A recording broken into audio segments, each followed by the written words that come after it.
And does every addict have to reach that point where they know that this is the moment? Yes. To answer your question, every addict has to realize it themselves. And there's a moment in your life when you know, and you just know. I remember seeing every future glass of red wine with steak, every champagne wine toast flash before my eyes. And just this overwhelming sense of peace that was like, it's going to be okay if I don't have those. And it was very physical too. I felt it in my stomach and just kind of like heavy and then relief at the end of the day because I was like, and that's it. And we're done. Hello, and welcome to At the Podium with me, Patrick Huey. Today, I'm thrilled and humbled to share the podium with McCord Henry. Born the youngest of 4 children, family and church were a significant part of McCord's life. His father was a pastor of a megachurch. It wasn't until he entered college that McCord made the decision to come out to his family, which he describes as a life-changing moment. It was not until he graduated that his addiction to alcohol began in earnest. Over the next 7 years, his life would become a series of attempts to find sobriety. It wasn't until a life-altering experience in 2017 that his life changed, and he has not had a drink since that time. McCord, welcome to At the Podium. Thank you. I'm excited to be here. I've really been looking forward to speaking with you because so many people suffer with addictions themselves. And we all know someone who is currently fighting an addiction or has been fighting an addiction. And I think your story can give people so much hope that there is a way out. Thank you. I hope so. It's a personal story that I struggled with, obviously. But my goal with sharing and being so open about my struggles and my sobriety is to, cast more light on this subject. I think there's a lot of different paths to sobriety and there's not a monopoly or a right way to do it. And for me, anonymity was difficult. So I wanted to kind of do my own thing. And the more darkness and shame I put on myself for this subject, the harder it was for me to cope. So by kind of declaring it as a negative, but just a truth of mine is one way that I kind of shed light on it. And the more I talk about it and the more I discuss it with others, the more normal it seems. And it's not so scary and not so daunting. We talk to a lot of people who've gone through drug addiction, alcohol addiction, prescription drug addiction. And the one thing that we talk about is that there's so much shame for the person going through that. But there's a real healing power for them and a learning vocabulary for us when that person can step forward and say, this is my story. This is what happened. And it's a beautiful testimony. I want to just jump right in with you. You were the president of your class. You have strong family roots. There were career opportunities available to you. Why did you drink? And why did it become an addiction for you? So I'm glad we're starting off light, That's No, I'm kidding. The alcohol for me was always just like a part of my life. I drank through college. I would consider myself a normal drinker. Normal is the loose term when you're in Charleston, South Carolina, because everyone drinks like a fish there, myself included. So, I was kind of surrounded by it, was part of my culture. My alcoholism really turned into a full-fledged addiction after I graduated college. In college, I felt like I had a direction and a clear focus and a goal, and you're with like-minded individuals and you're all learning and growing and, experiencing the same new experiences together. And that kind of veered when I graduated college. I took a job as a inside sales analyst in Charleston, South Carolina. And the main reason I took a job was for a relationship. I found someone and moved back to Charleston. And so I wasn't really happy in my career. And therefore the only happiness I really got was from my relationship and my friends and my, socializing life. And when my relationship suffered or my friendship suffered, it led into everything. And therefore I really started drinking because I wasn't happy with myself. And I started drinking to escape instead of enhance any sort of situation. And that's when it really became a focus of my life and turned from just a part of it to really, it was an ongoing constant.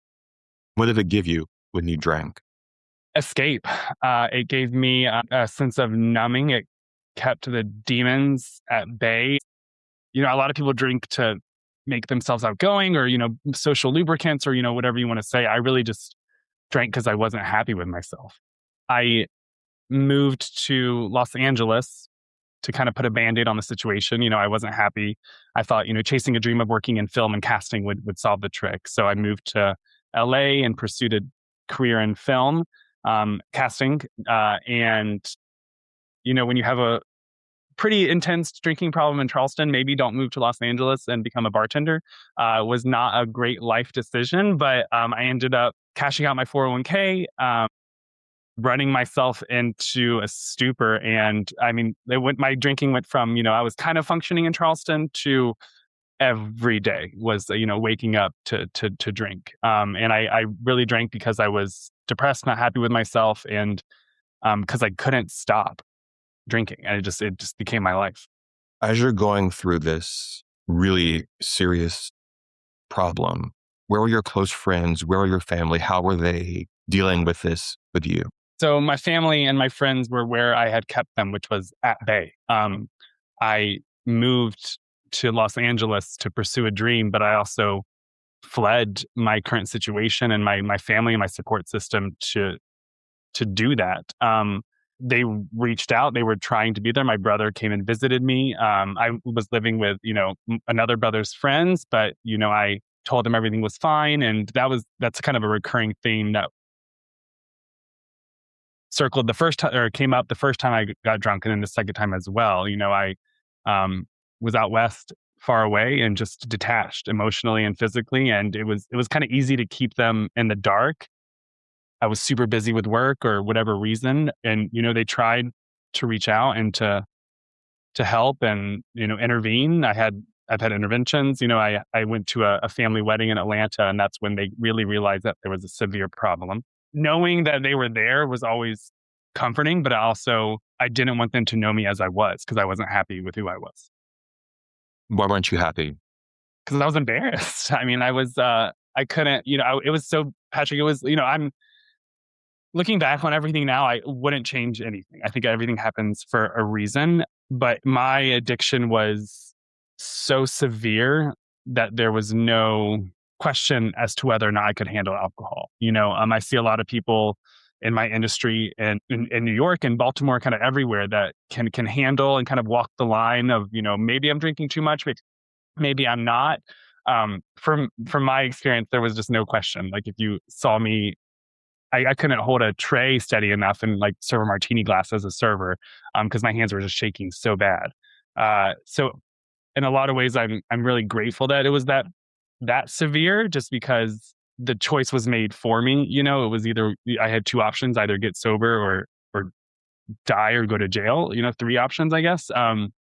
But when I was in that dark place, no one could reach me. And I couldn't, I didn't want to be found. I just wanted to be left alone and left with my own devices. And I was just such a miserable person. And I'm sure I was fun and nice. I don't think that's ever changed in some instances, but I did not want anybody. I try and find pictures of myself from that time, and I really can't find many, because I would just shy away from everything, limelight, camera, and all of it. So What happened on April 3rd, 2017?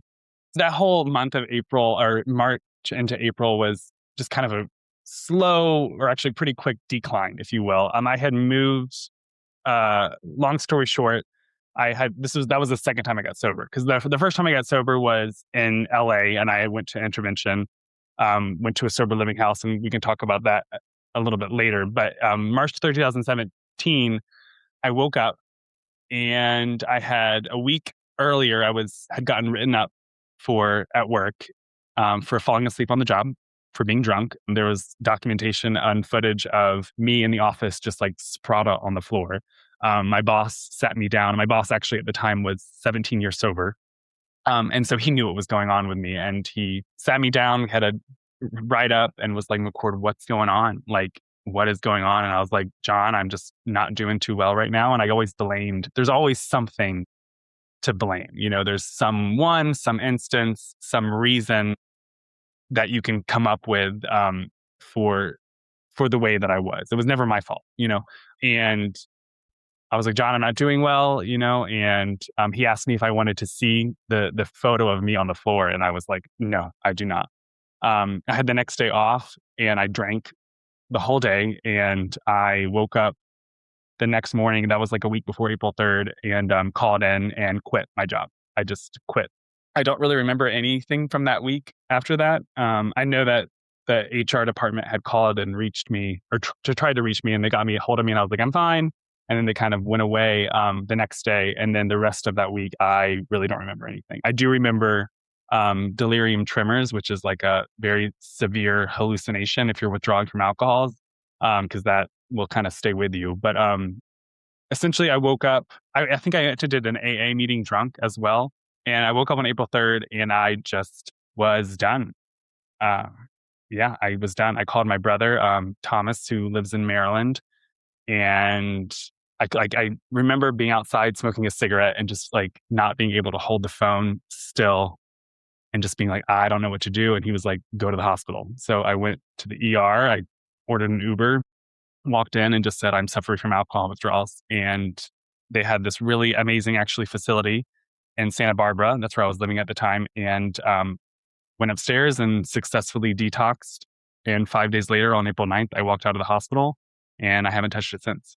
Part that is heartbreaking to listen to your story, is that it feels like there was no one there to help you.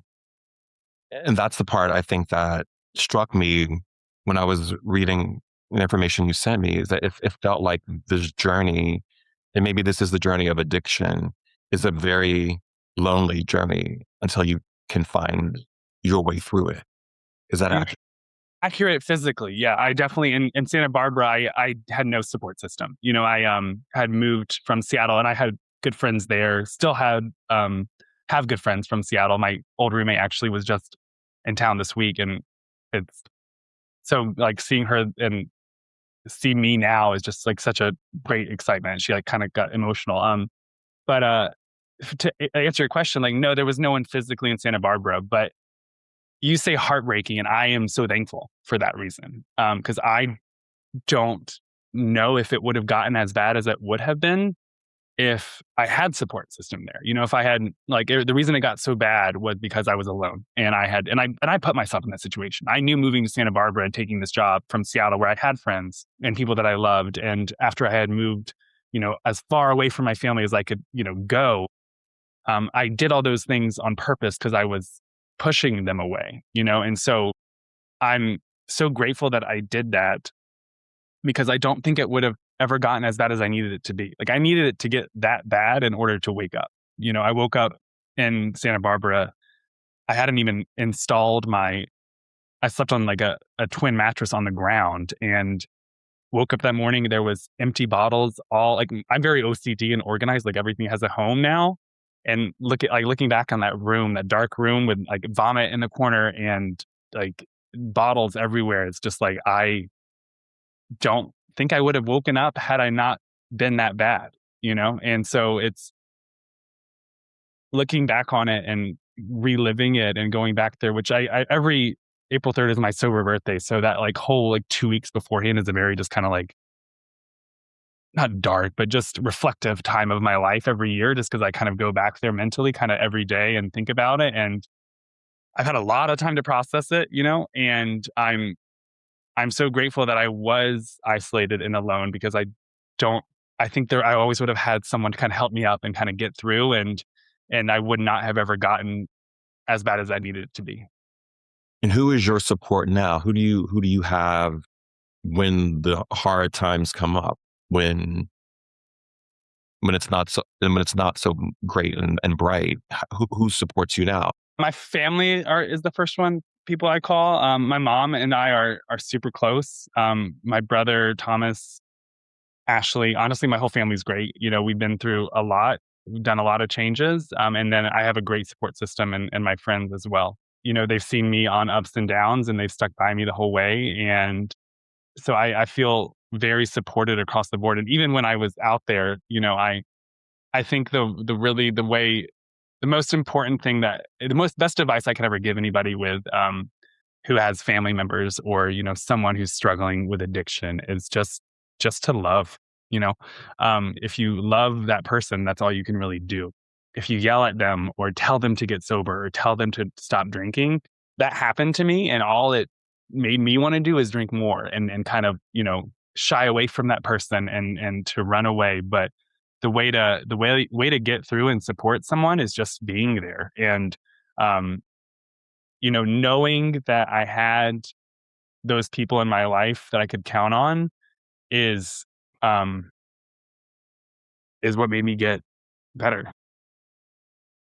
Are you doing AA or a program or not? What is I that? No, yeah, no, I did AA so the first time I got sober was in LA, and I had the intervention with my family.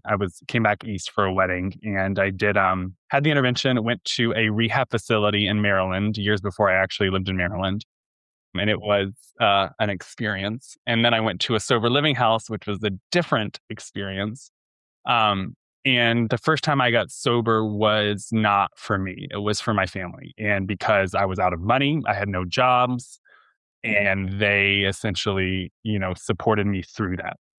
Which I'm so grateful for. It kind of laid the groundwork, I think, and kind of made me realize what addiction was. But at the time, the first time I got sober, I worked the steps. I didn't think I had a problem. My whole byline during that entire 10 months was that you can be addicted to a substance, but not an addict. And that's what I thought I was. I was just depressed and I found solace in the bottle. And people who, are addicted to cigarettes aren't necessarily addicts. So that's just who I am. So very quickly when I left, I started drinking again. The second time I got sober for me because I realized it was one or two options. I could either die or get better. And I started going to AA for a while after I got sober. But the more I went, first of all, let me just say, I think AA is an amazing organization.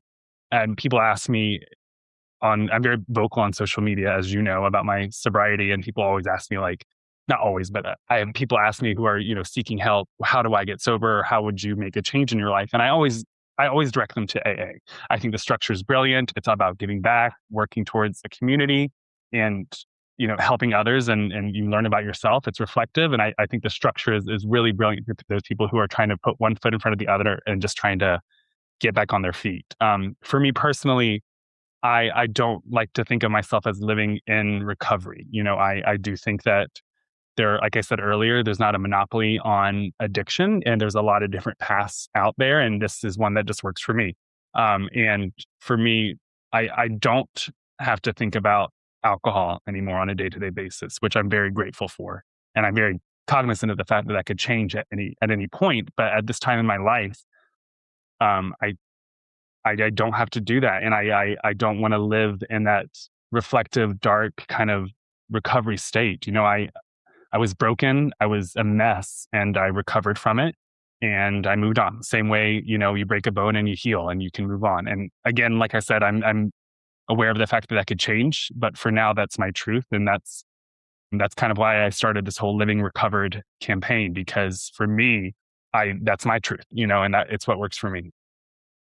You've mentioned several times your family, and that you have the support of your family, which is fantastic. I know you grew up in a religious family. Your father was the pastor of a mega church in North Carolina. I went to a mega church in Texas, so I know what that means when I was growing up. But what was that like for you growing up within that world? It was hard and amazing and challenging all at the same time. I think it built a base for my character, and I do consider myself a good person. The golden rule is something I try and follow, and I'm so grateful that I had those years growing up. Do I think differently than my family does now? Absolutely. I'm my own person, and I I don't know if that would have been the case had I not been a homosexual. So I am grateful for the way everything turned out. Growing up in the church I was actually back there recently, and it was just so bizarre, just because I just was a different person. And I remember the first time I was attracted to a guy. I was in eighth grade, and I would say his name, but I'm not going to. And he was walking down the hallway towards me, and I just went, damn. And I was so disgusted with myself. I went to the bathroom and threw up, like literally, like vomited. And I was like, what the hell was that? And that, really started the suppression and baseline shame of my sexuality for a really long time. And I wasn't comfortable sharing that with anyone, obviously. And for a long time, I thought I would, marry a woman, be straight, um, and then I went to college, and actually, it was I remember my first time ever really thinking for myself was in as a junior in high school. I was in a world religion class, and the professor at a Bible school, like a Christian college, excuse me, Christian high school, and my professor told us about the parable of the seven blind men and the elephant, and each blind man represents a world religion, and the elephant was God, and he was teaching it to us in a way that was saying that it was incorrect. But I just remember being like, but if we're all blind and we're holding the tail, what we see and feel is true, and that's our way to God. So is the person that's holding the foot. And it was just it was like an aha moment. And I just remember raising my hand, asking a question, being like, well, and I said that, and he just kind of was like, no, no, no. And my mind literally went from there to, well, maybe, just maybe, if you can believe in Jesus and also, be Hindu and still reach heaven, then maybe, just maybe, I can be a homosexual and it's okay. And I just remember, like, it was just like that moment. I was like, shh, be quiet, and it went away. And then I went to college and I met my first boyfriend and fell in love, and the rest was history. You came out to your family when you were in college. You say that moment changed your life. Yeah, I think anybody who's gay, the moment they come out of the closet is a revelation. And mine wasn't so much a moment; it was more like a progression. I slowly started telling friends, and then more and more found out. And then it wasn't until my family found out actually the night before college graduation. Uh, and yeah, as soon as they found out, it was such a relief. Like, um, honestly, it was the second biggest relief in my life after putting down alcohol. How's So your relationship today with your family? Is it it's great. Yeah. You know, it was not the easiest coming out in a Southern conservative family, especially with your dad being a pastor. But it's like now my mom's, my best friend. I call her like once a week, and we talk about it. We talk about boys, and I did not see a life like that from when I came out of the closet when I was living in there. But I think that it just took time for me to be comfortable with myself, and for also them to see that who I am as a gay man is I'm still, still me. And that's not changed. So, yeah, it's great to answer your question. and have you been able to reconcile being gay with having strong religious beliefs or not having them? Have you been able to reconcile that? Or is that Uh, still in process for you? So that's a great question. And I definitely consider myself a spiritual person. I pray, I meditate every day. I believe that there is something out there guiding me, and especially the life that I've had and the darkness that I was in, and how messed up I was. I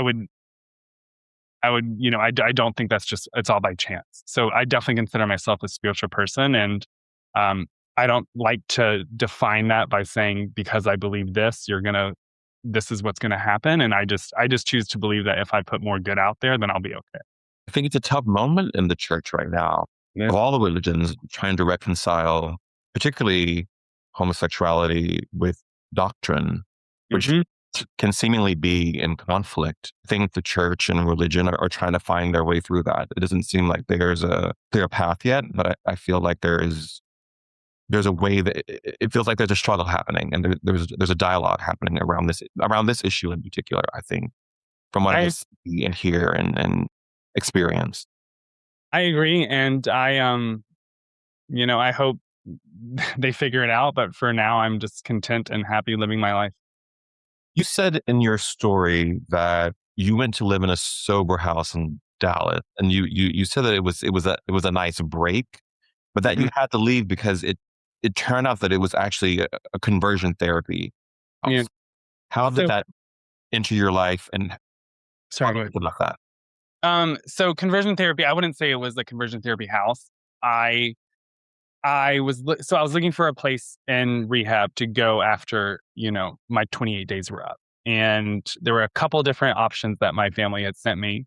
Um, all of them were Christian based or and religious based. And I called one or two, and uh, I definitely got like the door slammed um, on me on a few of them. But the one I ended up going to was a place in Dallas. Honestly, like it was a nice break because it gave me I just didn't have to think for a while, after I had messed up my life so bad and was in a dark place. I got there, they took my phone away, and I just started working. I started working the steps, I started working on myself, I started working out, and I slowly got like healthy again. I did was very clear when I went there that, I am a homosexual and I'm not looking on changing that. And that is part of my identity. And they needed to be okay with that. And they said that they were, and that was fine. And then slowly over my time there, I realized that that was not the case. I went to, about like 4 months in, I went to a seminar at a church with a gentleman who was a converted homosexual and was now a straight man with a wife. And he was leading this talk about how it's possible and how it's a sin. And it was just the fact that we were there in the first place. I just was extremely targeted. I actually left the church kind of like crying and was just so angry. Like, why would they do this? And I got frustrated with them. And they ended up pairing me with this older gentleman who was a gay, but was living a life of celibacy because it was a sin. And, I respected him for that. And he was a very nice gentleman. But I, again, just felt this constant pressure from these leaders that we were focusing on the wrong thing. I'm here for alcoholism, and I ended up working the steps, going through everything, living there for 9 months, and I just remember we had a graduation ceremony, which is kind of when you go and present to this board of all of men why you're ready to leave and go back out into the world and contribute. And I gave them the list of all these things that I had done, and alcohol wasn't referenced once during that entire time. It was all about my sexuality and all about me living in sin, and that Jesus thinks that it's wrong. And it just like struck me as, and it's when you're in it, it's like I was like brainwashed for a while. Like it was like, it just seemed like I was like justifying it and like it was like normal. And I was like, well, these guys just don't understand. And it took me like getting out of there. And I don't even think I processed it really. Maybe I still haven't, but took me getting out of there, and I started, obviously within a month I was drinking again, and I don't I don't blame them for that. I think that was still my own issue, but I do think it is frustrating. We spent all this money to be there, and my graduation ceremony from a sober living house, we're not going to talk about my sober life, we're going to talk about my sexuality. That's not why I was in treatment for. And so um it was an interesting experience. We had, meetings with each other. I still talk to some of the guys. But honestly, it's hard to talk to some of the guys too, because it just brings up all these old frustrations and anger I had towards this group of men telling me how to live my life. And it brought up some frustrations I had with the church when, I came out of the closet too. So it was, my dad left organized religion when I was a sophomore, and he's now in mission work. And the way his exit impacted me, just it kind of brought up all these old bad memories from that. And kind of, if anything, it kind of just like furthered me more away from organized religion in general. If I believe in God, I talk to him and I have a direct line. I don't need to go through someone else. And that's kind of like what reestablished that for me in my life. When it comes to alcoholism and that experience, I don't know, honestly, if alcohol had been my focus and not my sexuality, if that would have helped. Because I know, looking back at who I was at that time, I was not ready to stop drinking throughout Mm. that entire time. And I knew that. So regardless of, I kind of look at it as two separate things. Like, one was my sexuality, and then at the end of the day, when I was sitting in those meetings in AA and I was talking to these other guys that were in my sober house with me with addiction problems, and most of them were there for heroin and opiates. And at the end of the day, in the back of my mind, I knew I was going to drink again because Mm. I didn't think I had a problem. I thought, like I said, I was just depressed. So if anything, it just prolonged how long it took me to get sober. But um, at the end of it, it's how I got started in hospitality. So I was working as a server at a restaurant, and I remember this woman telling me what to do. And I was 25 at the time. I'd been working in restaurants since I was 15, and she was 22, fresh out of college, no experience, and was telling me what to do. And I was like, I am so much more qualified for this position than you are. Why am I listening to you?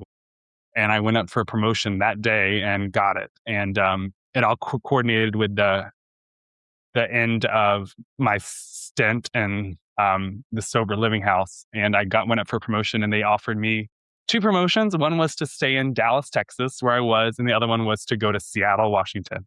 And I was like, I'm going to take the Seattle road, and I did. You said that even when you were in the sober house in Dallas or whatever that house was, you knew that you were going to drink again, Yeah. that you knew that you weren't done with it. And then I think about this time in April of 2017 that you knew that you were done. Why did you know that you were done? And does every addict have to reach that point where they know that this is the moment?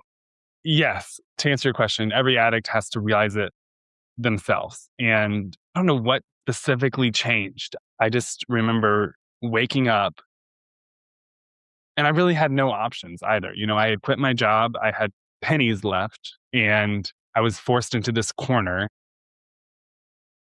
and I could have gone back out and drank more. But I just remember being like, this is it. This is the moment. And I wasn't 100% sure at that time that was it.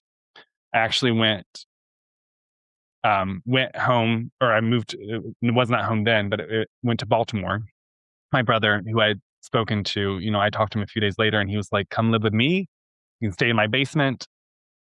There's this hotel that just opened up here, like a few blocks away. Come here, stay here, get back on your feet, and, stay as long as you want, and I'm incredibly and forever will be grateful to him for that. And I did that. I moved with him, and the two of us went and visited my uncle. We call him my uncle, but he's actually my dad's cousin in Philadelphia, David, and he's been sober for 17 years. He also was, never done AA. He pulled me aside, and we're talking as this like family function's happening, and he just says, McCord, there's a moment, and he told me his moment, which I don't want to share because it's his personal story. But he told me that there's a moment in your life when you know, and you just know, and it's done. And I just remember I felt like I got like hit in the stomach. Like I was like, I just remember in that, like, I think that was my moment, because I remember seeing every future glass of red wine with steak, every champagne wine toast, every, first date for drinks, any function, any event, any party, any sort of reason for not drinking, like kind of flashed before my eyes.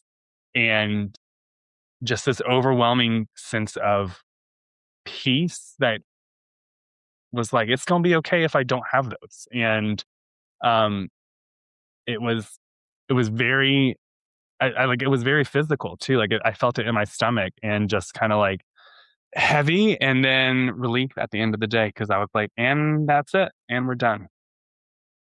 And how did you find running in marathons?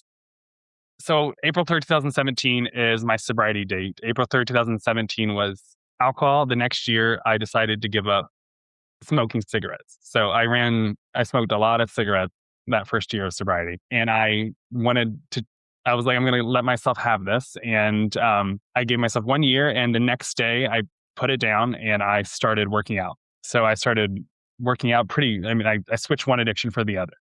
I worked out regularly. And I remember I was in the Florida Keys at my granddad's place, and I went for a run, and I ran 7 miles, which is at the time was like the longest I'd ever run. And about a month before this, one of my very good friends had run a marathon, and she was like, "You've got to do one with me." And I was like, "Absolutely not. I will never do a marathon. That sounds awful." And in my head, it kind of like stuck with me. And I ran 7 miles, and I just was like, "I'm going to run a marathon." And I decided to do it. And I signed up for the Baltimore Marathon. It was very important to me that it was Baltimore.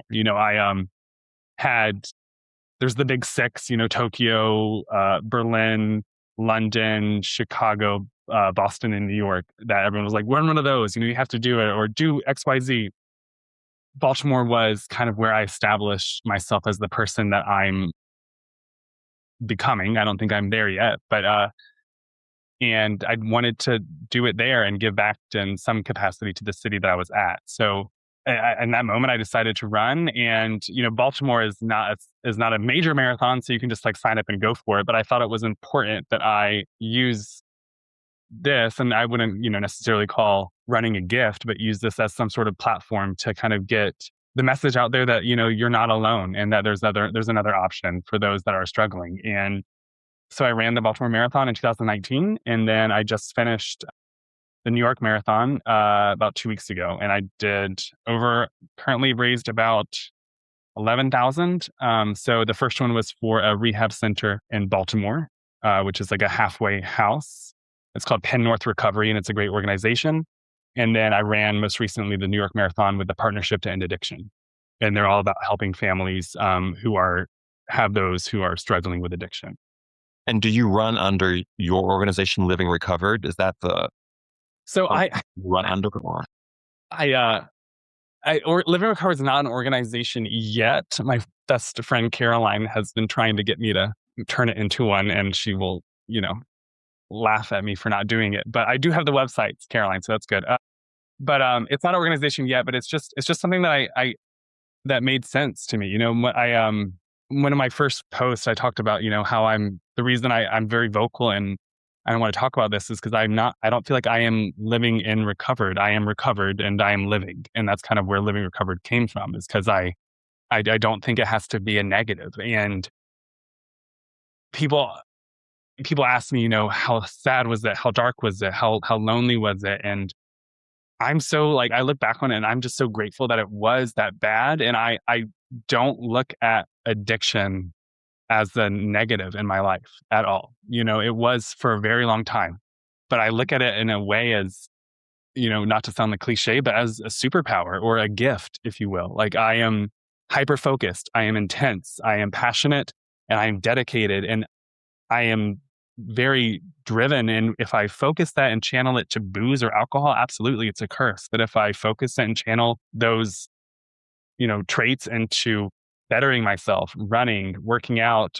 quotes, reading, anything, it can be turned into a positive, and it doesn't have to, it can define my life, but on my terms. And it's something that I am, instead of shying away from and running from and being ashamed of, which I did for so long, I've embraced, and I've, honed and turned into something that I can work towards my advantage. And I'm so grateful for all of that, because I don't know if I would be able to live up to my potential had I not been. And I don't think I haven't yet, and I don't think I am, and I don't think I ever will, which is why I'm excited about it, because I just got to keep going and thinking about what's the next challenge, what's the next obstacle, what's the next course, which kind of sounds a little exhausting, but it's also exciting. Find your story just beautiful and inspiring. It's such an easy word to say. Your story is beautiful and inspiring, but you came through and are coming through on the other side of something. And the fact that you can say that you wouldn't change that, because that's your story, that's your journey, that's the thing that makes you you. And you've been able to channel all of that into something positive, I think is even more impactful. Thank you. I hope so. I like to ask people, because I'm always curious.